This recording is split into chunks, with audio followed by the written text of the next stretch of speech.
There was a man called al-Uryan ibn al-Haytham. Al-Uryan is quoted in a book called Tabaqat ibn Sa'd. It's a book about the companions of the Prophet and their companions. It classifies the companions and verifies their reliability. It mentions this story in Tabaqat ibn Sa'd. Al-Uryan says that my father and I, كنا نتصحر. We would go out into the desert, we would hunt, we would camp, we would do these sorts of things that a father and son might do.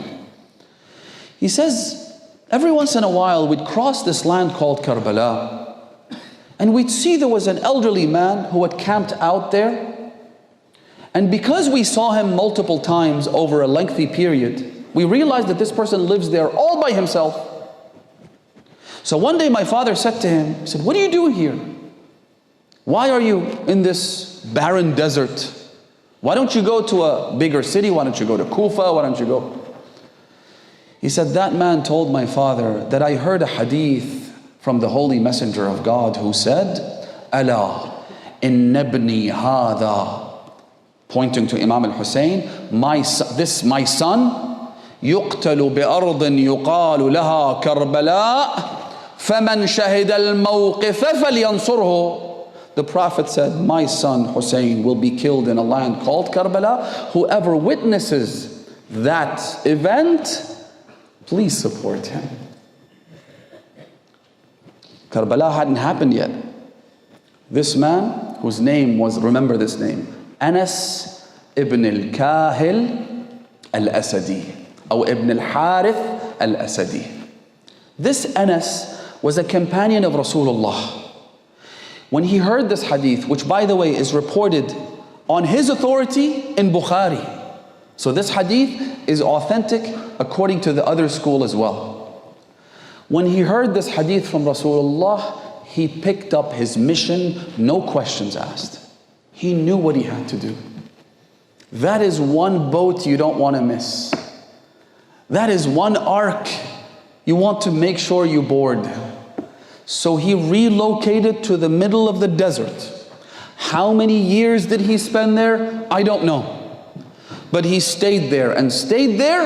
Al-Uryan ibn al-Haytham says, one day we received news أن الحسين قد قتل. Hussein had been killed. Where? They said in Karbala. My father said, let's go. So we went to the site of the massacre of Karbala. We saw these bodies littering the ground on the sands. My father said, let's go look.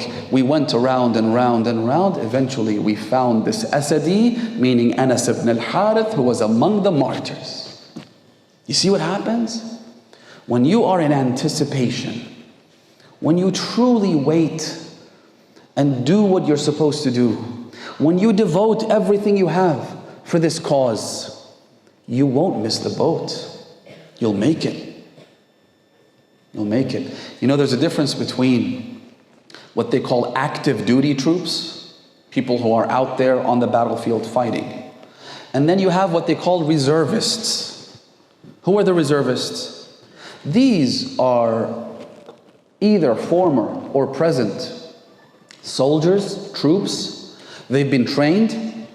But the difference is that they get to engage in other occupations. They get to do other things. They can work outside. They don't live on the military camps. They don't go to the battlefront. They do what they do normally, but they are constantly on call. They're always waiting. When the phone call comes, when the announcement comes, they know exactly what they're supposed to do.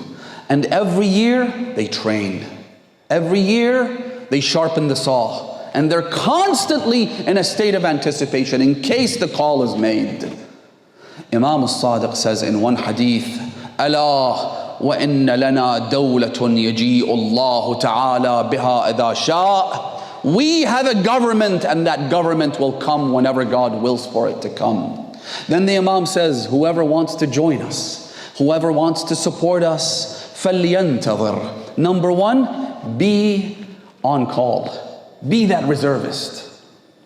And I'll explain a little bit about that. Then the Imam says, وَلْيَعْمَلْ بِالْوَرَعِ وَالْإِجْتِهَادِ. Also be pious, avoid sins. Every sin we commit, we're taking a step away from Abu Abdullah. فَلْيَعْمَلْ بِالْوَرَعِ وَالْإِجْتِهَادِ وَهُوَ مُنْتَظَرٌ. Work hard and continue to wait and anticipate. Then the Imam says, may Allah bestow His mercy upon you.